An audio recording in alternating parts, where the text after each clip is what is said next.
Bom dia! Começamos agora ao vivo o podcast Doses Milionárias, abrindo com o quadro Ciendo Saudável, que é um oferecimento da Clínica Ciendo Endocrinologia. Eu sou Poliana Gomes, sou médica endocrinologista e tenho o prazer hoje de receber o meu colega, Dr. Douglas Arantes, que é cardiologista e médico intensivista. Seja muito bem-vindo! Muito obrigado pelo convite, Poliana. É um prazer estar aqui contribuindo com você e com todo o seu público aí. Ai, que ótimo. E hoje, gente, o tema é um tema muito especial. O seu coração está em risco? Então, acho que é muito especial porque a cardiologia é uma área que anda muito junto, inclusive, com a endocrinologia. Você sabe que foi uma das especialidades que eu cogitei, na verdade, foi a única, além da endo, que eu cogitei fazer.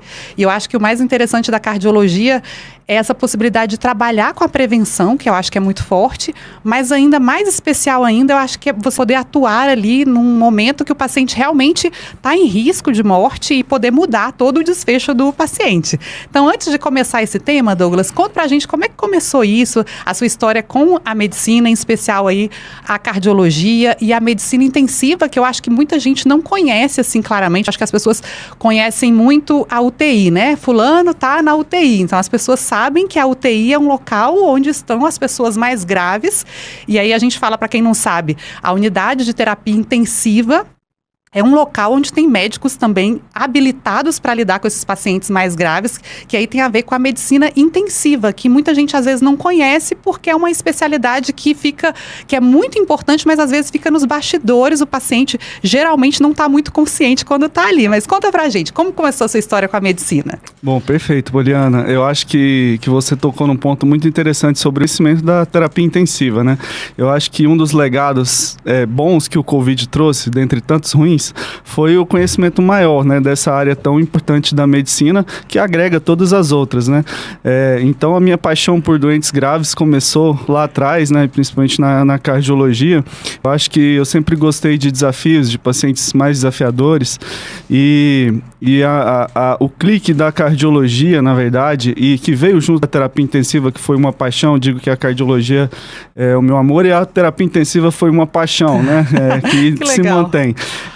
Na verdade, eu sempre gostei de paciente, de lidar com o doente, né? Então, a opção pela clínica médica veio lá já desde o internato, né? E no final do meu internato, né, quando a gente está estudando ali para fazer a residência, eu tive a oportunidade de entrar numa cirurgia cardíaca, né? Então, me chamou muita atenção aquilo ali, o coração parado, né? O sangue circulando numa máquina e tudo. Incrível. E acho que aquele clique ali para cardiologia foi ali, porque eu não gostei da área técnica, cirúrgica, mas a cirurgia cardíaca me apaixonou, assim, né? Então, não pela cirurgia em si, mas pela condição clínica do doente ali, né? Aquela condição grave e tudo. E ali eu acho que eu me tornei cardiologista ali, sabe? Então, bom. já fiz a clínica médica já querendo fazer cardiologia. E durante a minha residência de cardiologia, né, eu me apaixonei mais ainda pela cirurgia cardíaca, né, pelos pacientes graves, críticos de cirurgia cardíaca, e sempre tive vontade de trabalhar em UTI, e depois fiz a especialização em terapia intensiva, e hoje eu sigo fazendo essas três coisas que eu sou apaixonado, né, que é lidar com doente grave, e também a oportunidade de lidar com doente no pré-hospitalar, né. Então hoje eu faço essas três coisas que eu acho que estou encontrado nisso. Muito bem. E aí, você é de Brasília mesmo ou não? Eu nasci em Goiânia, mas fiz minha formação em Minas Gerais, né? E depois vim para Brasília, né, em Uberaba. E acaba que é um caminho que é percorrido até se tornar e estar apto para lidar com pacientes graves, que eu acho que é um momento que vem muitas reflexões e talvez dilemas, né? Quando a gente fala aí da cardiologia, eu acho que é muito especial essa sua área de atuação junto com a medicina intensiva, porque você tem, eu acho que é algo muito nobre, que é poder estar junto do paciente no momento crítico, né? Que é quando a pessoa realmente está ali totalmente entregue aos seus cuidados e que às vezes segundos, né, podem fazer a diferença na atuação. E isso geralmente você lida com estresse também, né? Que é um estresse de ter que tomar decisões rápidas, aquelas decisões vão diretamente impactar nas próximas decisões, nos próximos minutos. E aí você também trabalha, então, além da cardiologia, com os pacientes na UTI, os pacientes mais graves, que estão ali com problemas diversos, não só cardiológicos, e também, para quem não sabe, no resgate aéreo, né? Que eu acho que é uma área que, assim, infelizmente, eu acho que muita gente não vai querer estar no seu, digamos, sendo atendido por você numa situação tão crítica, mas é muito interessante falar sobre isso, porque eu acho que as pessoas não têm ideia, né? Acho que hoje, esse quadro Sendo Saudável, ele vem muito para trazer consciência para as pessoas, para elas tomarem as decisões com relação à saúde dela de forma real. E eu acho que a sua participação aqui ela é muito importante, porque você é a pessoa que está no momento mais difícil, né, da vida e muitas vezes da morte das pessoas, que é aquele primeiro atendimento ali. Então, para quem não sabe, Dr. Douglas trabalha aí com resgate aéreo. Então, aquelas pessoas que de repente têm um infarto, têm uma parada cardíaca, tem algo em que os segundos fazem diferente, você chega ali de helicóptero para salvar vidas. Então, eu acho que isso é um fator muito estressante, mas que traz também eu imagino que alimenta de certa forma assim, esse propósito de ajudar pessoas. E que eu acho que você falar sobre isso, sobre a sua visão, nesse momento, ajuda muito as pessoas justamente para elas não estarem nessa condição mais grave. Você percebe um olhar diferente com relação à vida, pelo fato de você estar lidando diariamente com a vida, em risco, naquele momento de possível morte? Sem dúvida, Poliana. Eu acho que a gente está na ponta lá, né, entre a vida e a morte, no pré-hospitalar. Isso nos traz várias reflexões, né, sobre o que poderia ter sido e não foi, né? Uhum. Então a gente vê hoje muitos pacientes jovens, né, de meia idade, em que a história muitas vezes se repete, né? A parada cardíaca, hoje é mais de 80% dos nossos casos, né, é a morte súbita, né? E muitas vezes a gente percebe que esse doente, ele teve uma história antes disso, né? Ele teve uma história de um acompanhamento ineficaz, de não ter trabalhado a parte de atitudes essenciais e de tratamentos essenciais com o especialista, que levaram ele, né, àquela condição gravíssima em que, infelizmente, a gente tem 20-25% de chance de reverter aquele paciente, trazer ele de volta de uma parada cardíaca para voltar para sua família, para suas atividades, né? Desses pacientes que têm o benefício, né, de conseguir ter a parada cardíaca revertida, cerca de 5% deles só conseguem sair do hospital com funcionalidade. Então, diante disso, eu acho que é importantíssimo a gente estar aqui, cardiologista e endócrino, para não ter que chegar lá na ponta, para eu não ter que socorrer esse doente nessa condição, um doente de meia idade, uma população economicamente ativa que destrói uma família, um lar com uma morte dessa. Então, são mortes muitas vezes evitáveis, né? Então, eu acho que a gente trabalhar junto, assim, cardiologia e endocrinologia são áreas que hoje dividem pacientes, dividem terapias, né? As terapias hoje para diabetes, elas são extremamente benéficas para o coração. Então, eu gosto bastante de citar, recentemente a American Heart, ela citou 8 passos, né, 8 medidas que a gente pode tomar para a saúde do nosso coração. Dentre essas medidas, algumas dependem da gente, médico, né, de tomar um remédio, mas é muito mais que isso, né? Uhum. Então, o paciente, essas 8 medidas, eu acho que eles chamaram de essenciais, é muito mais que essencial. Isso, ela é fundamental, né, para a saúde do seu coração. Que são o quê? Medidas comportamentais e fatores. São 8 medidas, entre elas, né? Eu vou citar as 8 e a gente pode discorrer sobre cada uma delas, falando cada ponto, né? A primeira delas é comer melhor, né? A segunda delas é ser ativo, praticar atividade física. A terceira, não fumar. Tá? A quarta é manter um sono de qualidade, tá? Então, ter pelo menos 7 a 9 horas de sono noturnas, que é a média que o ser humano adulto precisa, né? O que mais? Controlar o peso, né? Manter o peso, o IMC, né, o índice de massa corpórea, em torno de 25, ou seja, prevenir a obesidade, diminuir essas primeiras 4 medidas, elas dependem muito do paciente, né? Para ele não chegar nessa condição gravíssima de ser atendido no pré-hospitalar com uma parada cardíaca, um infarto agudo do miocárdio, com uma AVC, ou mesmo depender da terapia na UTI, né?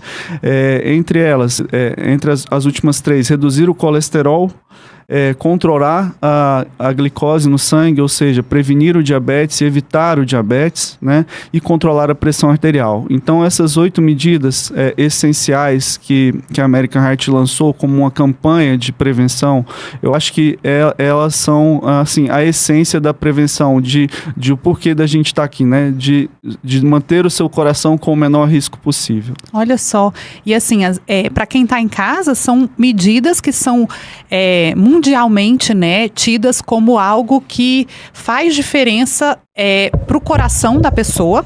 Então isso aí vem, né, porque às vezes as pessoas, eu acho que é interessante para as pessoas terem consciência, saber de onde vem essa ideia. E aí são vários estudos com populações, com várias pessoas, assim, milhares de pessoas, e que uma sociedade, como a sociedade, a Associação Americana de Cardiologia, meio que compilou e coloca, né, que os cardiologistas colocam em prática diariamente no consultório, de medidas que a gente sabe que faz diferença para o coração.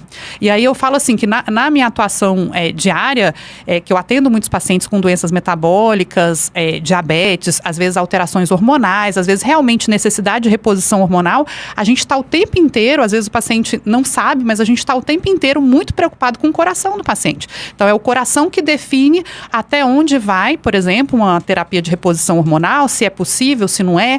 É o coração que vai dizer também com relação ao tratamento do diabetes, o quanto que eu posso entender que aquele paciente está em risco e eu preciso agir de uma forma mais intensiva com relação ao controle da glicose.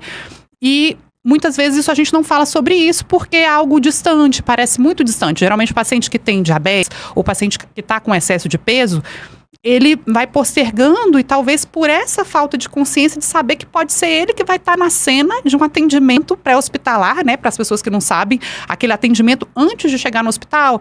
É a pessoa de 40, 50, 60, 70 anos que tem uma parada cardíaca no banco, no shopping, e aquilo ali poderia ter sido evitado, né, com medidas que parecem muito simples, né, que é essa questão que você falou do sono, a questão do cuidado com o corpo, da forma física, e que isso pode estar determinando o que vai acontecer nos próximos anos com a vida da pessoa. Então eu vejo que a cardiologia tem muito essa preocupação de alertar.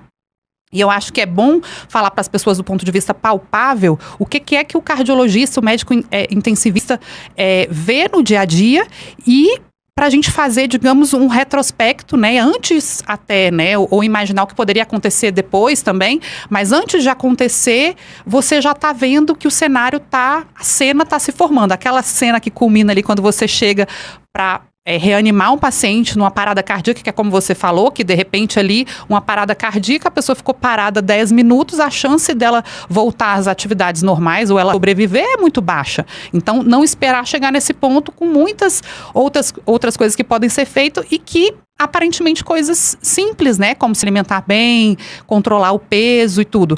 E aí eu sei que a cardiologia usa muito o que a gente fala sobre fator de risco, né? Para as pessoas que estão em casa, que seriam talvez condições que colocam a pessoa num risco maior de morrer de doenças do coração, doenças cardiovasculares. E aí, assim, para a pessoa que está em casa, como é que ela pode se imaginar ou se incluir, como é que o cardiologista vê isso no dia a dia, que aquela pessoa numa avaliação, que chegou de repente num consultório para ser avaliada no consultório de cardiologia, que ela tem um risco aumentado de morte de doença cardiovascular. Como é que você faz essa avaliação no dia a dia? Bom, eu acho que é fundamental deixar claro, até porque o nosso público é um público que precisa de assistência, né? Então ele precisa de ser educado da forma certa. E o grande problema das doenças que a gente cuida é que muitas vezes eu digo que elas são silenciosas, elas são traiçoeiras, né? Então muitas vezes a gente não consegue ter sinais e sintomas, e esse risco ele vai se acumulando a partir dos anos, né? Um diabetes não controlado, uma pressão não controlada, o sobrepeso não controlado, a vida corrida, estressante do dia a dia, a gente vai deixando passar e esses fatores de risco vão se acumulando, né? E alguns deles a gente consegue detectar numa avaliação de rotina, no check-up, né? Então isso é importantíssimo. Você tocou num ponto extremamente polêmico e crítico, que é a questão da reposição hormonal, né? Hoje, a gente vê os dados em que mundo afora, a gente vê aí nas redes sociais, as pessoas estão mais ativas, isso é muito positivo, né? As pessoas estão menos sedentárias, estão procurando mais correr, né, se exercitar. Hoje, a gente, né, tá mais que claro que a musculação na terceira idade, ela previne, inclusive, demência. Então, as pessoas estão buscando uma vida mais ativa. Junto disso, vem as questões hormonais. E antes, há 10, 15 anos atrás, a questão de uso de esteroides anabolizantes, de reposição hormonal, era uma coisa que ficava mais nos entremeios das academias. E a gente vê hoje um boom, né, talvez por conta de às vezes, desinformação, de utilização de esteroides anabolizantes que vêm mascarados com o nome de reposição hormonal, de implantes hormonais, e a maioria das pessoas que estão buscando saúde, buscando estar mais ativas, na verdade estão aumentando o fator de risco delas, né? Então, recentemente saiu uma corte, um estudo bem amplo da população dinamarquesa, mostrando que dos pacientes que estão em uso de esteroides anabolizantes, em vários formatos, né, de reposição por chip de hormônio, né, os chamados implantes, por a reposição de derivados da testosterona, esses pacientes estão em maior risco de disfunção cardiovascular, né, 3 vezes risco maior de infarto, 3,5 vezes risco maior de cardiopatia, 8 vezes risco maior de hipertrofia ventricular, e muitas vezes o paciente realmente desconhece isso. E a gente tem que desmistificar e achar que é uma coisa que está nos porões das academias. Não está mais, está no dia a dia. Tem várias pessoas usando, várias pessoas de todas as classes, e de fato não podemos ser hipócritas e dizer que a medicação não tem um efeito positivo na sensação de vida do paciente. Realmente o doente, né, melhora a performance, né, melhora a libido, o ganho de massa magra é maior, mas a gente tem que entender que esse coração está em risco. Então a gente pega semanalmente doentes que estão com a sensação de que estão prevenindo, estão tendo prevenção cardiovascular, e não é incomum a gente já pegar o doente assintomático com disfunção cardíaca em uso de esteroides. E é interessante você falar sobre isso, porque assim, de certa forma, as pessoas têm uma visão geral, né, que já ouviu falar de riscos do uso do anabolizante, mas para muita gente é mito, porque às vezes não conhece, né? Eu costumo falar que quando a pessoa tem um problema, geralmente é algo que ela não expõe, né? Até porque, por uma condição real de saúde, de sigilo médico, ela não vai dizer que teve um problema de saúde, ou se for algo mais grave, muitas pessoas não ficam sabendo, e aí fica muito essa estatística de alguns estudos falando sobre o risco do abuso, né, de esteroides anabolizantes, que aí a gente fala da testosterona e de outros metabólitos que vão levar, realmente as pessoas procuram por um efeito realmente estético, de ganho de massa muscular, de bem-estar, mais performance, mas que na prática muita gente não acha que é mais mito. É real mesmo? Você já viu, já presenciou um caso em que o paciente, ou homem ou mulher, teve um acometimento grave e que teve associação com o uso de testosterona, uso abusivo de testosterona? Sim, perfeitamente. A gente está vendo cada vez mais, tá? Na UTI, chega grave. Na UTI, no pré-hospitalar e na mídia também. Ou seja, pacientes que têm uma parada cardíaca secundária causada por o uso, pacientes provavelmente até mais jovens, né, que teriam tido aquele evento causado pelo uso de testosterona. Pacientes atléticos, pacientes com corpos lindos, né, influenciadores, né, que sofrem mal súbito e tal, e muitas vezes, mais de 90% das vezes, isso está relacionado à cardiopatia, exclusivamente relacionada ao uso de esteroides, né? E o que então, o esteroide faz ali com o coração, Douglas? Bom, os efeitos cardiovasculares dos esteroides, a gente tem vários modelos animais mostrando gerando alterações em vários aspectos do coração. Primeiros dele, na pressão arterial. Os pacientes em uso de esteroides na mesma idade, submetidos ao mesmo esforço físico, que estão em uso e que não estão em uso, eles têm a pressão arterial mais alta. O esteroide, ele causa uma disfunção endotelial. O que é isso, né? O vaso sanguíneo, ele fica mais suscetível a ter doença, a se romper, a formar placa e a calcificar. Né? Então você tem uma ação no vaso, né? De deformação do vaso e alteração do endotélio. Você tem aumento da globulia, ou seja, o sangue fica mais grosso, né? E com o sangue mais grosso e com o endotélio, que é a camada que reveste o vaso para não ter problema, duas coisas doentes, ou seja, o sangue está mais grosso e o caminho que ele percorre está mais doente. Então, isso é um prato cheio para quê? Para formar trombo. Então, o doente tem mais trombose, tem mais infarto, tem mais trombose venosa, tem mais AVC também. Os dois primeiros estão bem mais relacionados. O AVC ainda é uma coisa em estudo, mas eu já presenciei uma paciente jovem, mulher. A maioria dos estudos são feitos com homens, né, que a gente tem na literatura. Mas eu já presenciei uma paciente jovem, de 38 anos, super atlética, que teve um AVC criptogênico. E o único fator de risco que a gente achou era o uso de chip hormonal, de implante hormonal. É mesmo? Então, assim, para quem está em casa, pode acontecer um derrame, no caso você presenciou um derrame numa mulher jovem que estava usando um chip. Eu acho interessante falar sobre isso porque a gente não tem muitos estudos nessa área, né? Às vezes fica inviável ter esses estudos. E, na verdade, a gente percebe que quando isso acontece, existe um certo abafamento. A família não vai querer expor a causa do problema exatamente. E isso é importante, eu acho que gera muita consciência, porque você é um cardiologista que trabalha num atendimento de urgência na rua para as pessoas que passam mal de forma grave e também acompanha esses pacientes quando eles estão na UTI. Então, aquela história médica tá ali com você e você tem que saber até para poder atuar e ajudar essa pessoa que está numa condição como essa. Então, é real, tem acontecido pacientes com problemas graves no coração causados pelo uso indevido, digamos assim, de hormônios masculinos para efeitos estéticos, de bem-estar e que realmente chegam numa condição que talvez irreversível, né? Perfeito. E a gente está falando aqui da saúde de um grupo que é diferente, né? Hoje a gente sabe que a saúde cardiovascular na mulher é diferente. E o uso de esteroides anabolizantes, principalmente para mulheres, né, a gente não tem estudos bem delineados para esse risco. A mulher ela não está acostumada a doses elevadas de testosterona. Então, claro, tudo isso são elucubrações, mas acredita-se que um dos prejuízos na mulher é muito maior, né, do que no homem.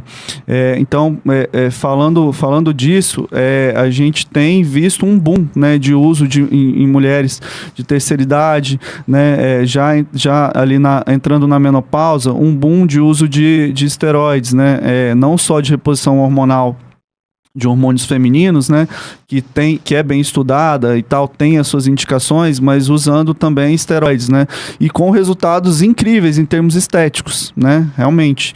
A mulher, ela tem mais dificuldade de ganho de massa, ela tem mais acúmulo de gordura e o esteroide acaba dando um resultado fenomenal. Exatamente. Mas por trás disso a gente tem uma elevação de risco cardiovascular muito grande, né, então as mulheres são uma preocupação minha e da cardiologia no geral, é importante nos dias atuais com a utilização dos implantes e dos esteroides. Né? E você falando sobre isso, me lembrou recentemente que eu escutei de uma pessoa jovem e que, no caso, faz uso de esteroide anabolizante e prescrito por médico e que, depois de começar a fazer o uso, indicou para o pai, que o pai tem mais de 70 anos, e estava muito contente porque ele falou que o pai nunca se sentiu tão bem, que aquele tratamento hormonal tinha resgatado a jovialidade do pai. E o que eu entendo assim disso? Na verdade, a gente não está aqui, né, para condenar as pessoas que fazem uso do esteroide anabolizante. O fato é que a gente se coloca numa condição de profissional de saúde e que a gente tem compromisso em tratar a saúde das pessoas e preservar a saúde. Então, é fato que quando a gente começa a falar, a gente não pode levar para a pessoa um tratamento que vai mais prejudicar a pessoa do que ajudar. Então, a gente não tem dúvida que, num primeiro momento, o uso de esteroide anabolizante, às vezes, resgata realmente algo na pessoa, mas que isso não pode ser considerado um tratamento médico e nem a pessoa, de certa forma, pode estar ali na ilusão de que está tudo bem. Então, eu acho que o mais importante, dessa sua fala, é para trazer para as pessoas que realmente querem ter essa consciência. Porque tem pessoas que são levadas para um uso de hormônios, encaram como um tratamento médico de uma medicina, em tese, que é para resgatar a autoestima, resgatar a jovialidade, fazer a pessoa viver mais e melhor, mas que na prática é justamente o contrário. Então, se uma pessoa de repente se sentiu melhor e conseguiu ter uma vida melhor porque usou o anabolizante, ela precisa saber do risco também, para que ela tome a consciência dela e não ache, de certa forma, então, a saída e a solução para a maioria das pessoas, então, viverem melhor é simplesmente usar a testosterona. Com certeza. Eu acho que é importantíssimo a gente quebrar o tabu e parar de estigmatizar. A gente tem que entender que isso é uma realidade. É uma realidade e eu não vejo ela mudando de forma radical nos próximos anos. O que a gente tem que fazer é da educação para o paciente. Então, assim, eu tenho vários pacientes que estão em uso de esteroides e mesmo sabendo dos riscos. Acho que a grande questão é essa. Quando a gente prescreve um tratamento, a gente tem que esclarecer para o paciente os riscos e os benefícios. E isso muitas vezes não acontece na prescrição de esteroides, né? A gente só conta o lado bom, conta que vai ser seguido de forma regular, o que é uma falácia, né? Que a gente vai manter a dosagem dentro de um nível aceitável, e a verdade é que todos os estudos mostram que não existem níveis seguros, né? Recentemente a gente teve um caso dramático de um paciente que transplantou o coração. Uau. Com 38 anos. O tempo de utilização de esteroides dele era menos de 1 ano. Então, assim, a gente sabe, né, por trabalhos retrospectivos, que o volume e o tempo de exposição ao esteroide, eles estão relacionados ao pior prognóstico. Mas, ressalto, não há dose segura para a utilização de esteroides para fins estéticos de performance. Isso é uma posição da Sociedade Brasileira de Cardiologia, da Sociedade Brasileira de Nutrologia e da Sociedade Brasileira de Endocrinologia, né? É um documento que está público, né? As pessoas podem consultar, eu mostro para os meus pacientes, mas tem vários pacientes que decidem manter usando por todo esse benefício de performance, né? De disposição.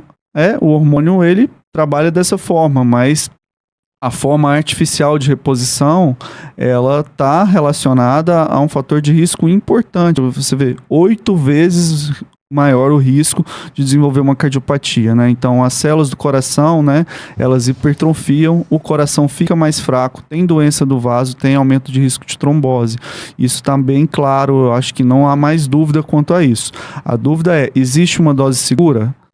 Pode ser que um dia haja, pode ser que um dia haja, mas hoje não há dose segura de reposição de testosterona para fins estéticos, né? Isso é importante a pessoa saber, né? Porque o uso, de repente, da testosterona, ele vai depender do que a pessoa tem consciência. Então, eu acho que se a pessoa por exemplo, está em uso do anabolizante e não sabe, por exemplo, desse caso que você falou de um paciente de 38 anos que precisou fazer um transplante cardíaco, precisou fazer um transplante do coração por conta, em tese, do uso, né, abusivo aí de anabolizante. Então, esses casos são reais, eles existem, não é mito, porque eu acho que fica um pouco disso, né? Às vezes a gente está falando e as pessoas que estão em uso, não é bem assim, as pessoas estão condenando algo. Aí a gente vê as mulheres na academia usando oxandrolona, que é muito frequente, e a gente sabe, tem até uma estatística recente que fala que até 2-3% da população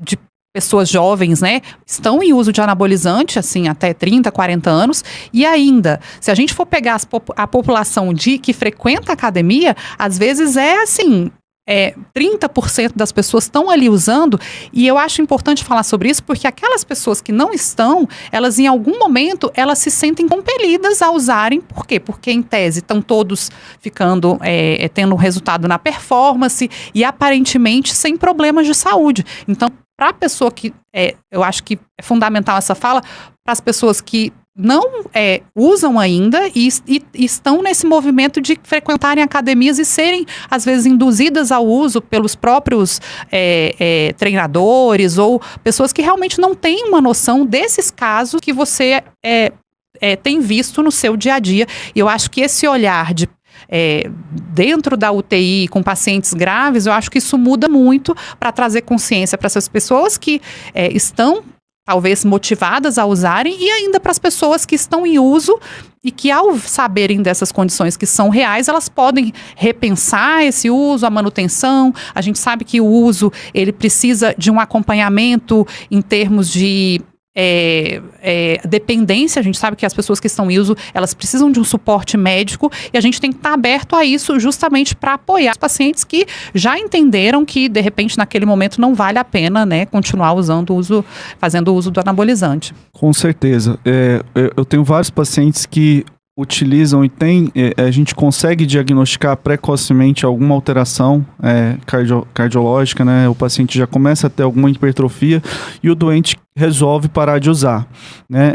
Eu acho que a gente tem que deixar o estigma de lado e ajudar esse paciente, né? Você tocou no ponto que me fez relembrar uma coisa interessantíssima que eu discuti com um psiquiatra recentemente. A gente já tem evidência, né, da dependência psicológica e das alterações psiquiátricas relacionadas ao uso de esteroides, né? Então, a gente tem que ajudar esse paciente de forma multiprofissional. Eu sempre encaminho esses doentes para o endocrinologista. Por quê? Porque realmente o doente faz um feedback negativo. O que é isso, né? Quando ele para de usar, realmente ele tem um déficit do hormônio e isso causa efeitos colaterais desastrosos, né? O doente perde performance, perde libido, né? E ele precisa de um acompanhamento especializado no endocrinologista, né? Então, o doente que está pensando em usar ou que está em uso, ele tem que procurar o cardiologista e o endocrinologista.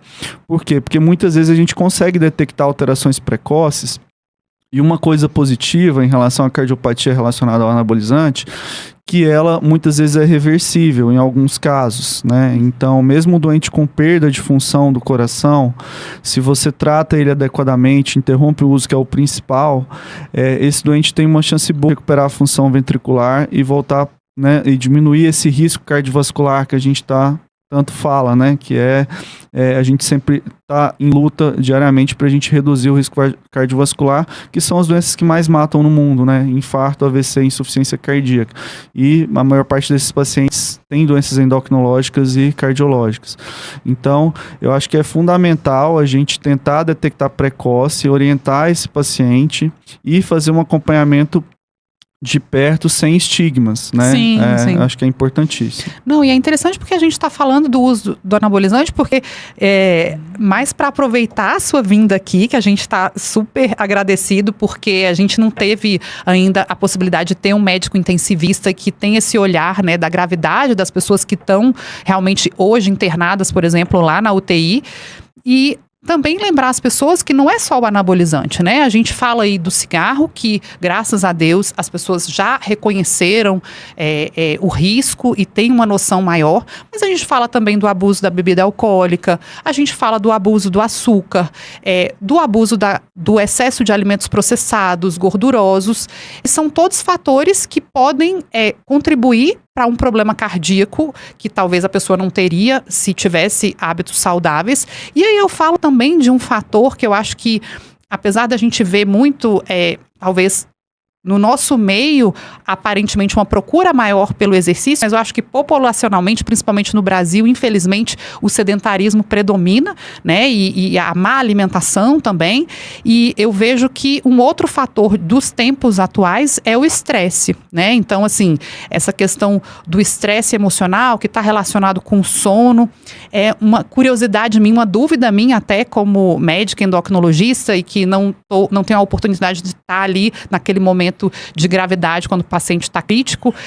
Você acha que, de certa forma, hoje o estresse, e aí você falou que atua muitas vezes com psiquiatra e tudo, tem mesmo um perfil em termos de proteção ou risco para o coração, a pessoa que vive sob estresse emocional, se isso realmente faz alguma diferença, a gente sabe que fatores como colesterol elevado fazem diferença, mas as pessoas têm aquilo, né? A pessoa teve uma parada cardíaca num jogo de futebol ou quando brigou com alguém. Isso é real? Existe um efeito do estresse para o coração? Isso é muito real, Poliana.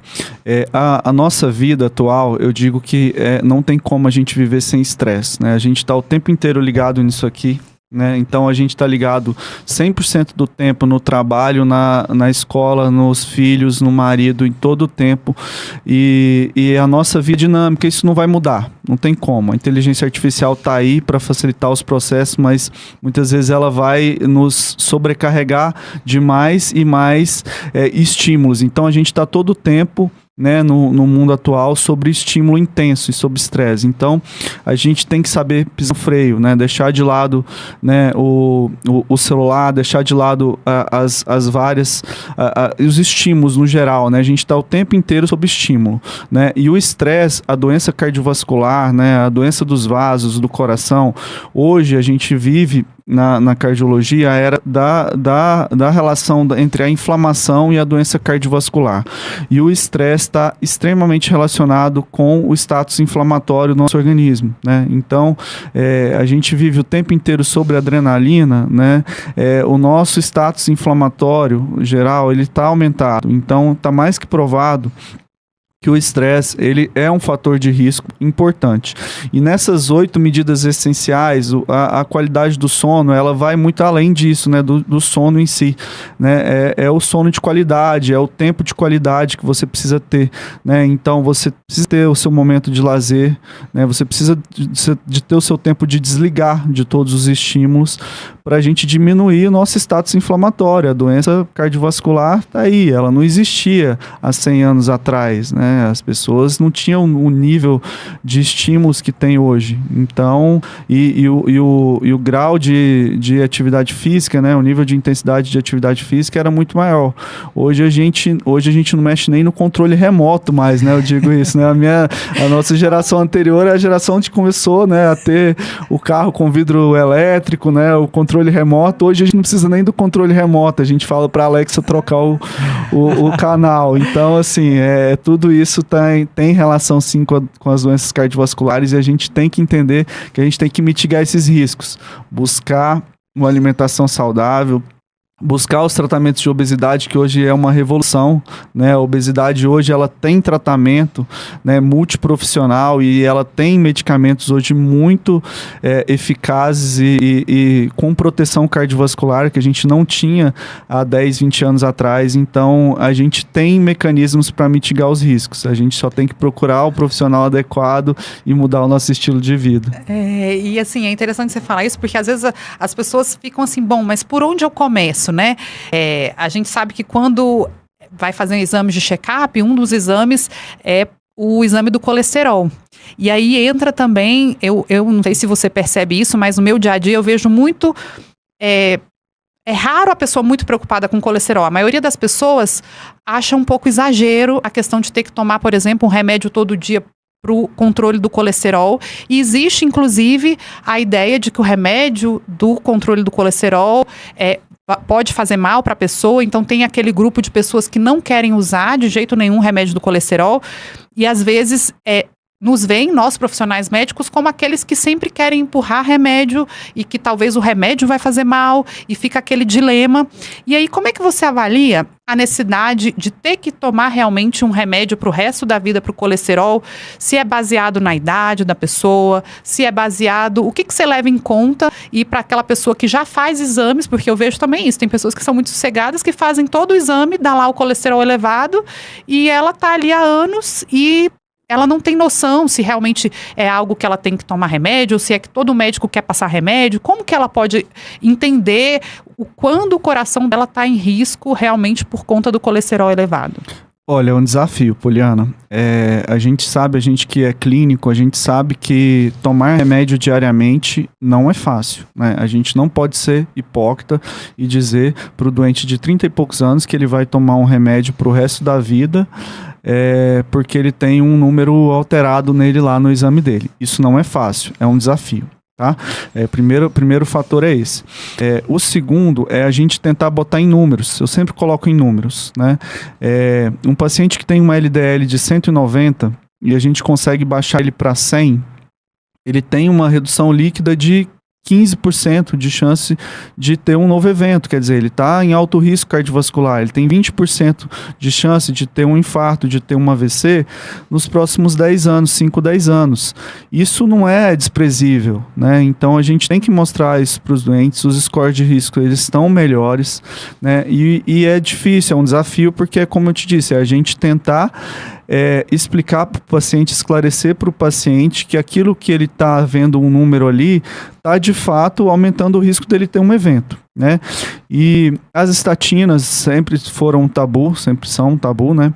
Mas até hoje não existe nenhum remédio com um custo-benefício tão favorável quanto o uso de estatina, né? A gente tem medicamentos novos, né, que vieram, mas a gente não abre mão da estatina. É a medicação que de fato reduz risco cardiovascular, né, no paciente com dislipidemia. Agora, a gente não pode esquecer, né, das medidas não farmacológicas. Eu sempre falo isso para o doente, né? A gente tem que estratificar o risco dele. A gente tem exames bons hoje para ver se o doente já tem placa de gordura e tal, para a gente tentar mostrar para esse paciente que ele tem um risco visual, né? Então, você está vendo a placa de gordura ali e você tratar o colesterol vai reduzir a placa, inclusive o tamanho da placa, e reduzir a progressão da placa e o risco dela se romper.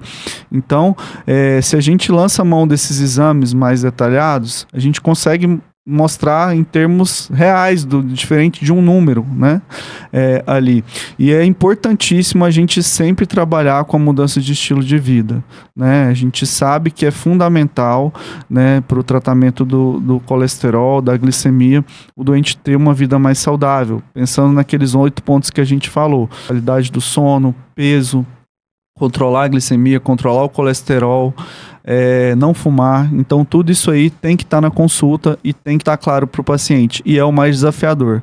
Muitas vezes é mais fácil fazer o paciente tomar o remédio do resto da vida do que mudar o estilo de vida, mas tem que ser um desafio diário. Não podemos nos aceitar que o paciente só vai tomar o remédio e não vai mudar o estilo de vida. Tem que ser em todas as consultas, tem que ser nas redes sociais, no Instagram, mandando mensagem, porque mudança de cultura, de estilo de vida é um desafio, mas que a gente tem que perseguir. Não, e na verdade eu acho que é interessante a gente falar sobre isso para a pessoa que está em casa entender que ela pode optar pelo que a medicina já desenvolveu, que comprovadamente em termos de tratamento, de medicação, vai mudar a vida da pessoa. Então, assim, eu acho que entra nessa hora a individualização, né? Conversar com a pessoa, entender justamente isso que você está falando, essa questão da possibilidade real, num futuro breve, de mudar o estilo de vida, realmente fazer uma atividade física, ou não, né? Porque os medicamentos, eles podem ajudar nesse aspecto, mas sempre a pessoa sabendo que existe uma forma ideal de tratamento, que não é o papel médico só impor o remédio, e sim acompanhar como um todo, fazer uma avaliação global ali em termos de risco para o paciente, mas que é importante eles saberem, porque eu vejo que existe um certo preconceito com relação ao uso de remédios para pressão, uso de remédios para o colesterol, uso de remédios para o peso, para controle de peso, às vezes entendendo que o médico quer impor algum remédio e que isso pode de alguma forma prejudicar ou trazer efeito colateral. Então, assim, eu acho que é importante as pessoas saberem que as decisões, muitas vezes, que são tomadas no consultório médico do médico, é diante de estudos que comprovam eficácia e segurança de tratamento, e que não faz sentido realmente se fosse um tratamento que fosse oferecer mais risco do que benefício. E às vezes o uso de um remédio, por exemplo, o colesterol, realmente para uma pessoa que não precisa ou que não foi bem avaliada, isso aí realmente pode causar efeito colateral, mas a gente não está falando para esses pacientes, a gente está falando realmente do uso do remédio para uma pessoa que realmente foi feita uma triagem e que comprovadamente vai ter benefício com o uso do remédio, né? Sem dúvida, eu acho que a gente precisa ter tempo para explicar para esse paciente, né? A gente precisa ter tempo para explicar, a gente precisa ter tempo para estratificar o risco, né? E conversar, porque eu volto na ideia, a gente está tratando doenças que são silenciosas, né? Então a gente explicar para o paciente que aquele número vai resultar, né, num evento dele, né, ele ser atendido pelo helicóptero depois, uma parada cardíaca com 20% só de chance de ser revertido na melhor das hipóteses, né? Isso tem que se tornar um risco real. E às vezes a gente dá exemplos de consultório, isso leva tempo, né? A gente tem que dar exemplos, né? Buscar reeducar esse paciente para doenças que são silenciosas, né? Então, muitas vezes, esclarecer para o doente, dar esses exemplos de vida real, né, ajuda bastante. Eu acho que é fundamental a gente ter tempo para esclarecer e para ouvir também quais são as frustrações de tomar um remédio todo dia, dos efeitos colaterais. A gente tem que esclarecer o risco do tratamento, né? Tudo ficar claro. E a decisão, ela é compartilhada, né? A decisão, ela é compartilhada. A gente não vai deixar de acompanhar um doente que se recusou a fazer um tratamento ou outro. A gente tem que estar do lado e esclarecendo da melhor forma. E a decisão, ela é conjunta, né? Ótimo. E o nosso tempo está chegando ao fim, mas assim, uma última pergunta, assim, com relação à sua área de atuação, que é uma área de atuação dentro da medicina intensiva e do atendimento pré-hospitalar. Você acha que hoje a sua visão sobre a vida, ela é diferente, assim, em termos reais? Porque eu vejo isso, que às vezes as pessoas estão vivendo sem essa consciência, né? Eu acho que lidar com a morte diariamente, ela não deve ser fácil, né? E gera todo um estresse, mas eu acho que de alguma forma gera uma recompensa. E se você pudesse compartilhar, assim, com as pessoas que estão ouvindo a gente, o que mudou na sua vida desde que você atende, presta esse tipo de atendimento, na sua visão sobre a vida, e o que mudou pessoalmente e também que você poderia compartilhar, de repente, com essas pessoas que não vão ter a oportunidade de trabalharem num momento tão crítico, né, que é esse momento, por exemplo, de uma parada cardíaca. O que muda e o que você pode compartilhar, assim, da sua visão pessoal dessa experiência? Olha, Poliana, eu acho que lidar com a vida e a morte, assim, diariamente, é um desafio no sentido humanístico mesmo, né? Eu acho que a gente trazer essa visão do pré-hospitalar, do intra-hospitalar, da UTI para o consultório, ela muda muito, né? Com certeza eu me tornei uma pessoa mais sensível às emoções. A gente tem que entender que cada doente que a gente está tratando, né, tanto no pré-hospitalar quanto no consultório, ele é o amor de alguém, ele ama alguém. Então eu acho que a gente tem que ter a sensibilidade e o humanismo de tentar deixar, tanto lá na parte preventiva quanto lá na frente, deixar claro a valorização da vida, né? Porque a gente sabe que uma perda de uma vida, né, para uma família, para todos, isso leva a consequências dramáticas, né? E um paciente, um pai de família, uma mãe que perde o seu ente querido ali, isso muda completamente os próximos passos. Então eu acho que a gente tentar trazer essa visão humanística da morte, da vida, assim, como a gente pode prevenir para a gente não ter um evento trágico lá na frente, é importantíssimo e é fundamental. Me trouxe outra visão de mundo de medicina. Eu acho que lidar com a morte diariamente. E assim, interessante, porque às vezes são vidas interrompidas, sonhos interrompidos que envolvem não só a pessoa que teve o problema grave de saúde, mas também toda a família, e que eu acho que vem para reflexão justamente para as pessoas valorizarem esse bem maravilhoso que é a vida que a gente tem e possam viver com mais consciência. Então é isso, eu quero agradecer a sua presença e pedir para você deixar o seu contato, caso as pessoas tenham mais dúvidas ou queiram buscar a sua avaliação. É claro que a gente não quer, né, ser atendido por você, vindo de helicóptero resgatar as pessoas. No consultório. De preferência no consultório. Você pode deixar os seus contatos? Claro, a gente vai deixar aí, eu deixo no link aí no chat. Foi um prazer, foi muito legal, assim, muito dinâmico, nem parece que a gente passou o tempo aqui. E estamos à disposição aí para falar do que for possível para prevenir mais mortes e cuidar do coração. Não, com certeza, até porque diariamente você atende mais pacientes, daqui a pouco você vai ter mais volume, compartilhar com a gente, e quero te agradecer a honra, o prazer de você estar aqui hoje compartilhando essa experiência tão nobre de atender pacientes nesse momento tão crítico, que é o momento do resgate aéreo. Então, gente, ficamos por aqui no nosso quadro Ciência Saudável, nos vemos em breve.